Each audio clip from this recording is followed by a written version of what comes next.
আসসালামু আলাইকুম। কেমন আছেন সবাই? আসমার সংসারে সবাইকে স্বাগত জানিয়ে শুরু করছি আমার আজকের আরও একটি নতুন ভিডিও। ভিডিওটি শুরু করেছি একদম সকালবেলা থেকে। সকাল সকাল সংসারের কাজগুলো করে ফেললে শরীর ও মন দুটোই সতেজ থাকে আর সময়েরও বরকত পাওয়া যায়। আজকের ভিডিওটি সাজিয়েছি সৌরেক গুছানো, রান্না বান্না, খুব সহজে পুরাপুরি ঝামেলা ছাড়াই বেগুন ভর্তা করে নিয়েছি। তো বাইরে গিয়েছিলাম ঘর সাজানোর টুকটাক কিছু শপিং, এই নিয়েই ভিডিওটি সাজিয়েছি। আশা করছি ভিডিওটি ভালো লাগবে। তো ভিডিও শুরুতে দেখতে পাচ্ছেন সৌরেকটা গুছাচ্ছিলাম। সকালে ছেলেরা যখন স্কুলে চলে গিয়েছে তো আসার পথে এই সৌরেকটা চোখে পড়েছে। তো অনেক দিন ধরে চোখে পড়তেছিল, কিন্তু চোখে ঘুম ঘুম ভাব থাকে, সেজন্য আমি ছেলেদেরকে স্কুলে দেওয়ার পর কিছুক্ষণ আবার ঘুমাই। তো পরে যখন উঠি কাজ করার আর সেরকম আগ্রহ থাকে না, অলসতা ভাব থাকে, তো শরীরটাও তখন মনমরা হয়ে থাকে, সেজন্য কাজ করার আগ্রহটা হারিয়ে ফেলি। আজকে চোখে পড়ার সাথে সাথে কাজে লেগে পড়েছি। পুরনো অনেকগুলো জুতা নষ্ট হয়ে গিয়েছে, দেখেছেন, এগুলা ফেলে দিচ্ছি বলতে এখানে রাখবো। এখানে আমাদের অ্যাপার্টমেন্টে আর কি একটা ফ্লোরের মধ্যে 6টা করে ফ্ল্যাট আছে। তো এখান থেকে অনেক কাজের মহিলারা আন্টিরা আছে, ওরা নিয়ে যাবে, কাজে লাগবে ওদের। তো বাইরে রাখলে ওদের প্রয়োজন হলে ওরা বলে আবার বেল দিয়ে জিজ্ঞেস করে নিয়ে যাবে। তো আমি কিন্তু ওই জুতাগুলো রেখেছিলাম আমার চিটাগংয়ে আর কি। অনেক সময় আমি ব্যাগ ভর্তি করে ফাটিয়ে দিই, তো এবার কিন্তু পাঠানো আর সম্ভব হচ্ছিল না। জুতাগুলো দেখি বেশি একটা গ্যাদারিং হয়ে গেছে শরীরের ভিতরে। আজকে বলতেছি সবগুলা জুতা বের করে নিয়ে যেগুলা প্রয়োজন সেগুলা রাখবো, আর যেগুলা প্রয়োজনের না সেগুলা একদিকে রেখে দিব। আর ছেলেদের এই শো ক্যাশগুলা একদম বেকার মনে হয় আমার কাছে। ঈদের সময় ওরা শখ করে কিনে নেয়, কিন্তু তারপরে ঈদের কয়েকদিন গেলে ওরা আর পরতে চায় না, স্যান্ডেল শোটাই বেশি পরতে চায়। তো এখানে সেভাবে কোথাও ঘোরাঘুরি হয় না বলে ওদের জুতাগুলো একদম ছোট হয়ে যায়। তো আমি ইদানিং চিন্তা করতেছি এরকম শোগুলো আর নিব না ওদের জন্য, কিন্তু ওরা ঈদের সময় আবারও বায়না করে। আমার এই জুতার একটা অনেক দিন আগের পুরানো, তো আমরা যখন একসাথে ছিলাম তো তখনকার সময়ের, তো অনেকটা নষ্ট হয়ে গিয়েছে। চিন্তা করতেছি সামনে একটা নতুন নিব, কিন্তু এই রেকের প্রতি আমার অনেকটা মায়া। এটার মধ্যে আমি প্রথম কাপড় রাখতাম আগের বাসায় যখন আমরা একসাথে যৌথ ফ্যামিলিতে ছিলাম, বিয়ের পর আর কি। তো আমার বাড়ি থেকে যখন ফার্নিচারগুলো দেয় তখন আমার জায়ের ছেলেরা বই রাখতো। এই করে করে এটার প্রতি অনেক অত্যাচার হয়েছে বলতে, ইউজ করা বলতে সেরকম একটা যত্ন সহকারে ইউজ করা হয় নাই। তো আসলে যত্ন করে ইউজ করলে সেই জিনিসটা অনেক দিন টিকে। তো এখন দরজাগুলো অনেকটা নষ্ট হয়ে গিয়েছে। তো বাচ্চারাও প্রায় সময় এই দরজা নিয়ে খেলা করে বাইরে থাকে, তো সেজন্য। আর বাইরে যখন এই তো ফ্লোরগুলা মোছামুছি হয় তখন পানিও পড়ে, চুপসে গেছে একদম নিচের সাইডটা। তো আমি কিছুদিন আগে একটু ঠিক করে নিয়েছিলাম। উডকাঠের এই ফার্নিচারগুলোতে তো এমনিতে পানি লাগলে নষ্ট হয়ে যায়। তো এই র্যাকটা বড় হওয়াতে অনেকটা জুতায় রাখা যায়। তো এই সাইডটাতে আমি ওদের যখন বেশি একটা ইউজ হয় না সেই জুতাগুলাই রেখেছি, আর রাফ ইউজের জুতাগুলো ওই সাইডটাতে রেখে দিয়েছি। আর ওদের পাঞ্জাবির জন্য যে স্যান্ডেলগুলো থাকে সেগুলোও এই সাইডে রেখেছি, কেননা এগুলা মাঝে মাঝে ইউজ করা হয়। তো দেখেন এই যে এগুলা একটু একটু ভেঙে ভেঙে গেছে। আসলে উডকাঠের এই ফার্নিচারগুলা হাতে পানি রাখলে একটু গোড়া গোড়া হয়ে ভেঙে যায়। তো তারপরেও আমি বলতেছি দরজাগুলা সরিয়ে নিয়ে যদি জুতাগুলা রাখা যায় দেখতে ভালো লাগবে। এই তো এই দরজাটা একদম ভেঙে গেছে, তারপরেও আমি একটু লাগিয়ে রেখেছি যাতে ধুলাবালি না ঢুকে। আর সকাল সকাল এই কাজটা করে নিচ্ছি, কেননা আমি লোকজন বের হবে সেজন্য আগে ভাগে করে ফেলতেছি। আসলে এখানে তো অনেক ফ্ল্যাট, তো ফ্ল্যাটের মধ্যে অনেক লোক বাস করে, তো আসা যাওয়া হবে, সেজন্য আমি সকাল সকাল এই কাজটা করে নেওয়ার চেষ্টা করতেছি। তো এই সাইডটা ভালোভাবে একটা আর কি ক্লিন করার পর আমি দরজাগুলো জানালাগুলো একটু মুছে দিব। প্রায় সময় আমি এই দরজাগুলো মুছে রাখি, কেননা বাইরে থেকে যদি কেউ আসে প্রথমে দরজাগুলাই চোখে পড়ে, তো ধুলাবালি থাকলে দেখতে খারাপ লাগে। তো আমার মেইন দরজাটা খোলা হয় না। এদিকে সোফা সেটটা বসিয়েছিলাম। তো আপনাদের সাথে তো আমি বাইরের এই প্রথম সাইডটা আর কি আপনাদের সাথে শেয়ার করে নিই, সেজন্য আজকে ডিটেলসে বলে দিচ্ছি। আর এই স্টিকারগুলো লাগিয়েছি অনেক দিন ধরে। তো ঘরে প্রবেশের দোয়া, ঘরে বাইর হতে দোয়া, এগুলা লাগিয়ে রেখেছি যাতে ছেলেদের চোখে পড়লে ওরা পড়তে পারে। তো এগুলা হচ্ছে এখন দেখতেছি গামগুলা নষ্ট হয়ে গেছে, উঠে উঠে যাচ্ছে। তো আবারও ভালোভাবে লাগিয়ে দিতে হবে। আমি দরজাগুলা মুছে নিয়ে জানালাটাও মুছে নিয়েছি। এখন আপনাদের সাথে পুরো করিডরটা একটু শেয়ার করতেছি। আসলে এখানেও বাচ্চারা প্রায় সময় খেলাধুলা করে। তো এখানে বাচ্চারা সাইকেলও চালায়, তাই আমার এই শোরেকটা ভালোভাবে রাখা যাচ্ছে না। তো নতুন কিনলেও নষ্ট হয়ে যাবে সেই চিন্তায় আর আমি নতুনটা কেনার চিন্তাটা মাথা থেকে ফেলে দিয়েছি। এখন চলে আসছি রান্নাঘরে।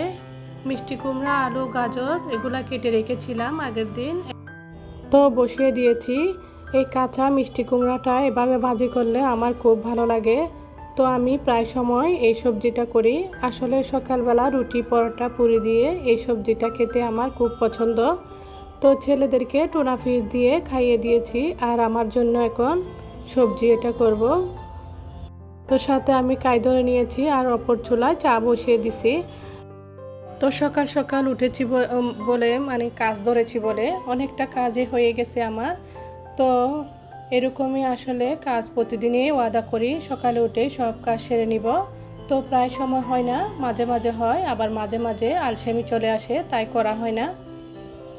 যখন সকালে কাজ করে ফেলার পর সময় এবং শরীর দুটোই ভালো লাগে, তখন নিজে নিজে ওয়াদা করি প্রতিদিন এরকমই করব, প্রতিদিন সকালে উঠে সব কাজ সেরে নিব। কিন্তু আবার কেমন যেন মতামত চেঞ্জ হয়ে যায়।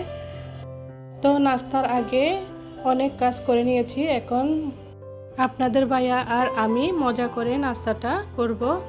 তো আসলে এই নাস্তাটা আমি খুব এনজয় করে খাই, চাটা সাথে নিয়েই বসতে হয় আমার। তো আপনাদের ভাইয়া বলে আগে নাস্তাটা করে নাও, কিন্তু না, আমি যখনই চাটা হয় তারপরে নিয়ে বসি।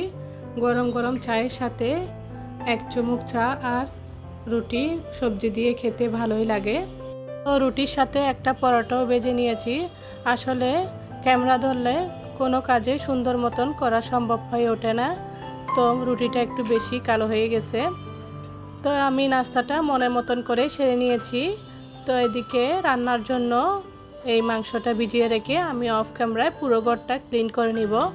তো আমি প্রতিদিনই আপনাদের সাথে ঘর ক্লিনিংটা শেয়ার করি না, কেননা প্রতিদিনই ঘর ক্লিনিং করা হয়, কিন্তু আপনাদের সাথে ওইভাবে শেয়ার করতে চাই না, কেননা প্রতিদিন একঘেয়েমি ভিডিও হয়ে যাবে বলে আপনাদের ভালো লাগবে না, তাই। তো এই তো আমি এখন বেগুন ভর্তা করব, সেজন্য বেগুনগুলোকে চাকচাক করে কেটে নিয়েছি। এরই মধ্যে অনেকটা সময় ঘর ক্লিনিং করে অনেক সময় পরে আর কি রান্নার কাজে আসছি। বেগুন ভাজা যেভাবে করে সেভাবে করে নিয়ে এখন আমি বেগুনগুলোকে ভেঙে ভেঙে দিব। এভাবে করলে আমার বেশি ভালো লাগে, কেননা বেগুন পোড়ার সময় আস্ত বেগুনটা চুলার মধ্যে বসিয়ে দিই, তখন যদি ভিতরে পোকা থাকে ওই পোকাটা সহ পুড়ে যায়। তো পোকার গায়ে থেকে পানি বের হয়ে চারপাশে লেগে যায়, তখন আমার একটু ঘৃণা লাগে, ওইটা খেতে আমি পছন্দ করি না বলে এভাবে প্রায় সময় আমি বেগুন ভর্তাটা করে নিই। আসলে এই বেগুনটা ভিতরে সহ একদম পোড়া পোড়া হয়ে যায়, খেতে ভালো লাগে, ওইটা তো একটু কাঁচা কাঁচা লাগে। আসলে যার যার পছন্দ মতন আর কি, আমার এভাবেই পছন্দ। তো আপনারা চাইলে এভাবে শর্টকাটে বেগুন ভর্তাটা করে নিতে পারেন। অনেক আপুরা হয়তো বা জানেন, আর অনেক আপুরা নতুন আপুরা জানেন না, সেজন্যই শেয়ার করা। অনেকটা মজার এবং লোভনীয় হয় এই বেগুন ভর্তাটা। তো টমেটো, কাঁচামরিচ, তারপরে পেঁয়াজ দিয়ে সাইডের মধ্যে আমি লাল করে নিয়েছি। একদম শর্টকাট হয়, আপনার কোনো পাতিল বাড়াইতে হবে না, একটা পাতিলের মধ্যে আপনি সব কিছু করে নিতে পারেন। তো আমি বেগুনটা ভেজে পাশে সব কিছু দিয়ে ভাজা ভাজা করে নিচ্ছি। তো পরে জিরার গুঁড়া এবং ধনিয়া পাতা দিয়ে নামিয়ে ফেলবো। আর আমার মাংসটাও ভিজে গেছে, মাংসটা ভিজতে আমার সময় লাগে না, জিপার প্যাকেটে থাকলে এই মাংসগুলা ভিজতে সময় লাগে না, আমি আপনাদেরকে আগেও বলেছিলাম। তো আমার কিন্তু এই প্যাকেটে মাছ মাংস ফ্রোজেন করে রাখতে খুব পছন্দ, তো আমি এভাবেই করে রাখি। এই তো দেখেন আমার বেগুন ভর্তা হয়ে গেছে অলরেডি। তো আমি ধনিয়া পাতা দিয়ে দিছি। আমার এই বেগুন ভর্তাটা পুরা বেগুন ভর্তার চেয়ে মজা এবং স্বাদে কোনো অংশে কম না।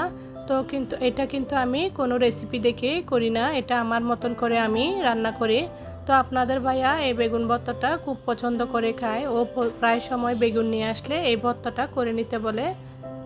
তো গরুর মাংসটা তো মাখিয়ে বসিয়ে দিয়েছিলাম, তো কষানোর পরে বেশি করে আলু দিয়ে ঝোলের পানি দিয়ে দিছি। তো আমার বাসায় তো গরুর মাংস রান্না করলে আলু দিতেই হয়, বেশি করে আলু দিতে হয় মাংসের মধ্যে। তো ছেলেরা তো মাংসের মধ্যে থেকে আলুগুলা বেছে বেছে খায়, এটা কিন্তু আমার প্রায় আপুরাই বলে থাকেন। তো আসলে বাচ্চারা গরুর মাংসটা একটু কমই পছন্দ করে, মানে আলুটাই বেশি পছন্দ করে আর মুরগিটা বেশি খেতে চায়। তো আমার মাংস কমপ্লিট রান্না। তো এদিকে আমি ধনেপাতা ছিল বিলাতি, সেটা একটু দিয়েছি। এমনিতে আমি গরুর মাংসের মধ্যে ধনেপাতাটা দিই না, তো ছিল বলে পচে যাচ্ছে সেজন্য দিয়ে দিলাম। তো এখন হচ্ছে একদম বিকেলবেলা, বিকেলে আমি নাস্তাটা কি বানাবো অনেক চিন্তা ভাবনা করে এভাবে পাউরুটি দিয়ে পিৎজা বানিয়ে নিচ্ছি। তো নাস্তা আমি যেরকম ইচ্ছা সেরকমই আমার মতন করে আমি বানিয়ে নিই, কোনো রেসিপি দেখে আমি বানাই না। এই টাইপের খাবারগুলো বাচ্চারা অনেক পছন্দ করে খায়, তো বাসায় বানিয়ে দিতে পারলে তো আর কোনো কথাই নাই। আর আমার এই মেয়োনিজ বানানো দিয়ে যে কোনো নাস্তা বানালে ছেলেরা খুব পছন্দ নিয়েই খায়। তো পিৎজা বানিয়ে এখানে আমি চিজ আর চিকেন ছিল ওটা একটু ছিঁড়ে দিয়েছি, তারপরে টমেটো সস আর মেয়োনিজটা দিয়েছি। এখন আমি ওভেনে দিয়ে দিব। চিজটা মেল্ট হয়ে গেলে অনেক লোভনীয় লাগবে দেখতে খেতে। তো আমার বাসায় ছেলে বলেন আর আমি বলেন ভাতের চেয়ে আমি নাস্তাটাই বেশি পছন্দ করি। তো নাস্তাটা বিকেলে কি সকালে কি সেটাই ওরা জিজ্ঞেস করবে, ভাত কি রান্না করেছি সেটা ওরা জিজ্ঞেস করে না কখনো। তো আমার ছেলে এখন আমাকে ওভেনে দিতে হেল্প করতেছে, ও সব কিছু আমাকে একটু ভিডিও করে দিচ্ছে। এই তো পিৎজাটা রেডি হয়ে গেছে, ব্রেড পিৎজা এটা। তো খুব লোভনীয় লাগতেছিল চিজটা মেল্ট হয়ে যাওয়ার পর। নাস্তা সেরে একটু সন্ধ্যায় বের হয়েছিলাম মেয়েকে নিয়ে। তো বের হয়েছিলাম কোনো কিছু কিনবো এমন কোনো ঠিক ছিল না। তো মেয়ে যখন বের হতে চাচ্ছিল ওকে নিয়ে একটু হাঁটতে বের হয়ে এই লোভে পড়ে গেছি। ঘর সাজানোর এই জিনিসগুলো দেখলে আসলে লোভ সামলাতে পারি না। 1299 মার্কেটে ঢুকেছিলাম, কেননা আমার মেয়ে রং পেন্সিল কিনবে বলতেছে। তো ওর জন্য কিছু নিতে গেলে আমার এইসব জিনিসের প্রতি লোভ লেগে যায়। স্ট্রবেরি শেপের এই ঝুলানোগুলা অনেক সুন্দর। তো এটা কোথায় লাগাবো এখনও ঠিক করে নিই, কিনে নিয়ে আসছি। তো পরে যখন লাগাবো তখন আপনাদের সাথে শেয়ার করব। তো খুব সুন্দর, দুইটা নিছি 200 টাকা দিয়ে। তো আসলে অল্প বাজেটের মধ্যে জিনিসগুলা ঘর সাজাতে গেলে অনেকটা ঘরকে সুন্দর করে তোলে। তো আমি মনে করি ঘর সাজাতে কোনো নামি দামি জিনিসের প্রয়োজন হয় না। তো বাইরে গিয়েছিলাম কিছু জিনিস কিনবো, এই কোনো ঠিক ছিল না, তারপরেও অনেক কিছু কিনে ফেলেছি। এখানে আমি 1000 টাকার মতন খরচ করে চলে আসছি। তো আমরা মেয়েরা আসলে ঘরের জন্য জিনিস কিনতে কোনো আলসেমি করি না।